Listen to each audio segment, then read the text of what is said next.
sweetie. Bye-bye.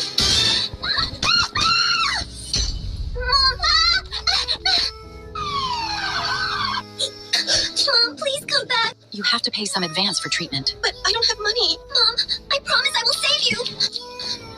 What I do now?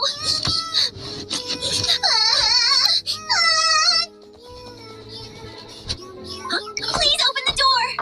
Who is that door this time? I need money for my mom. Okay, sweetie, let's have a deal.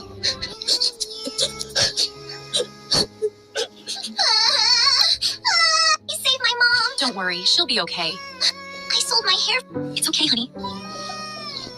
Please like, share, and subscribe.